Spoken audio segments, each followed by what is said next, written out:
আসসালামু আলাইকুম সবাইকে। আশা করি সকলে অনেক ভালো আছেন।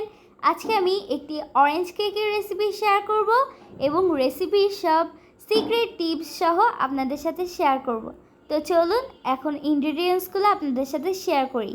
প্রথমেই লাগছে আমার 2টি ডিম, half cup sugar, half cup oil, আরও লাগছে 1 কাপ ফ্লাওয়ার, ময়দা হলে ভালো হয়, মাঝারি সাইজের 1 piece orange juice, baking powder যে কোনো ব্র্যান্ডের আপনারা ইউজ করতে পারবেন। এরপর লাগছে 1 চিমটি সল্ট, এরপর লাগছে অরেঞ্জের খোসা। দেখুন আমি কি সুন্দর করে কেটে নিয়ে, এরপর আমরা মূল রেসিপিতে চলে যাই। চলেন, এরপর আমি 2টা ডিম ফেটে নিলাম। এরপর আমি বিটারটা সর্বোচ্চ স্পিডে দিয়ে দিলাম। আপনারা কিন্তু ফোম করার সময়, ডিমের ফোমটা তৈরি করার সময় সর্বোচ্চ স্পিডেই বিটারটি রাখবেন, নইলে কিন্তু ফোম হতে অনেক সময় লাগবে। এই দেখুন আমি কিন্তু ফোমটা অলমোস্ট তৈরি হয়ে এসেছে। এর ঘনতাও কিন্তু আমি আপনাদের সাথে শেয়ার করব। দেখুন আমি কিন্তু নাড়িয়ে নাড়িয়ে করে নিচ্ছি, ঠিক আপনারা সেমভাবে করে নেবেন। এই দেখুন ঘনত্বটা এমন হয়েছে। বেশি আবার করতে গেলে কিন্তু ফেনাটা কাটিয়ে যাবে, অর্থাৎ নষ্ট হয়ে যাবে। এবার আমি হাফ কাপ চিনি দিয়ে দিব, তবে চিনিটা 3 বারে আমি দিয়ে দিব, তাহলে খুব দ্রুতই ব্যাটারের সাথে মিশে যাবে, দেখতে সুন্দর লাগবে, আপনার কাজ সহজ হয়ে যাবে। এই দেখুন আমি নাড়িয়ে নাড়িয়ে করে নিচ্ছি। আপনারাও কিন্তু বাসায় এই রেসিপিটি খুব সহজেই এবং খুব দ্রুত বানিয়ে ফেলতে পারবেন। এই দেখুন আমি কিন্তু আবার ঘনত্বটা দেখিয়ে দিলাম। এরপর আমি দিব হাফ কাপ অয়েল। অয়েলটাও আমি একটু ধাপে ধাপে দেওয়ার চেষ্টা করব, তাহলে ব্যাটারের সাথে খুব সুন্দরভাবে মিশে যাবে। আর এই পর্যায়ে কিন্তু বিটারের স্পিড সর্বনিম্ন থাকবে, আর বেশি কিন্তু আর বিট করা যাবে না। চিনি গলানোর সময় তখন একটু বেশি বিট করেছিলাম, কিন্তু এখন কিন্তু আর করা যাবে না। এখন আমি শুকনো উপকরণ চলে গেলাম। 1 কাপ ময়দা, এবার দিয়ে দিব 1 চামচের মতো বেকিং পাউডার, এরপর দিয়ে দিব 1 চিমটি লবণ, দিয়ে দিলাম 1 চিমটি লবণ।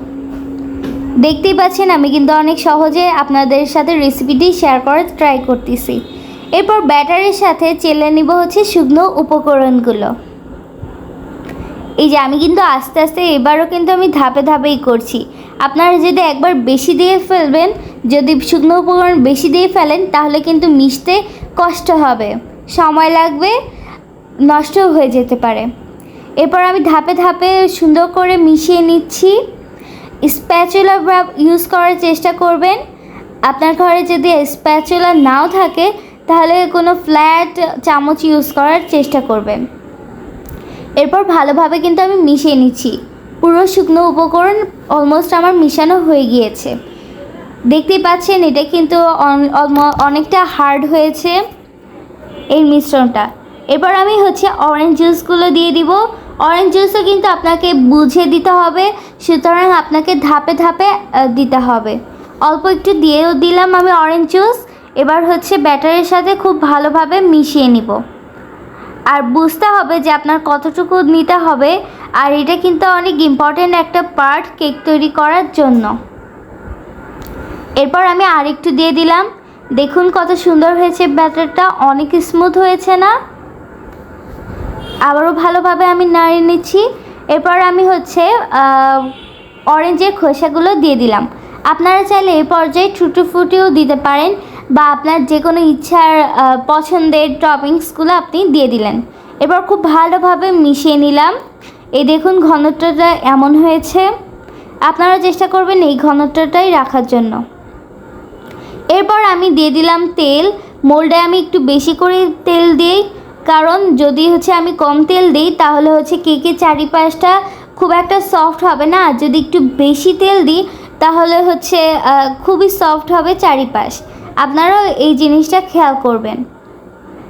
তো আমি ভালো করে মোল্ডের চারিপাশে আমি অয়েল দিয়ে দিলাম। এরপর আমি ব্যাটারটা ঢেলে নেব। ব্যাটারটা আমি পুরোটাই দেওয়ার চেষ্টা করছি, আপনারাও ঠিক এভাবে করে ব্যাটারটা দিয়ে নেবেন। তো আমার অলমোস্ট ঢালাও হয়ে গেল।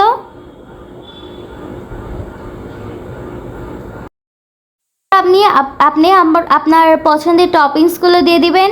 আমি দিলাম হচ্ছে টুটি ফুটি দিলাম, তারপর হচ্ছে অরেঞ্জের খোসাগুলো দিয়ে দিলাম। এরপর হচ্ছে আমি খুব ভালোভাবে মোলটা আমি ট্যাপ ট্যাপ করে নিব। যদি আমি ট্যাপ ট্যাপ না করি তাহলে ভিতরে লাম্পস তৈরি হবে, যা হচ্ছে কেকের ভিতরে ফাঁকা অনেক গর্ত থাকবে। এরপর আমি হচ্ছে আরেকটু বেশি করে টুটি ফুটি দিয়ে দিলাম। এরপর আমি কেকের মিশ্রণ রেডি করার আগে সময়ই আমি হচ্ছে ওভেনটা প্রিহিট দিয়েছিলাম 180 ডিগ্রিতে 10 মিনিটের জন্য। এরপর কেকটাও ঢুকিয়ে দিলাম। আমার ঠিক 30 মিনিট লেগেছে আর 180 ডিগ্রিতে ছিল। এই দেখুন আমার কেক কিন্তু 30 মিনিটেও হয়ে গিয়েছে। আর দেখুন কতটা সফট হয়েছে, দেখেই খেতে ইচ্ছে করছে না? বাসায় অবশ্যই রেসিপিটি ট্রাই করবেন। আর আমি দেখিয়ে দিচ্ছি এর সফটনেসটা। দেখুন কতটা সফট হয়েছে, হাত দিলেই সরে যাচ্ছে। দেখতেও কিন্তু চমৎকার হয়েছে। আর হচ্ছে আপনারা যদি আরেকটু রঙিন খেতে চান তাহলে আপনারা অরেঞ্জ কালার অল্প একটু ইউজ করতে পারেন। দেখুন কতটা সফট হয়েছে। আমি কিন্তু আপনাদের সাথে কেটেও শেয়ার করে দিলাম। আজকের ভিডিও এই পর্যন্তই।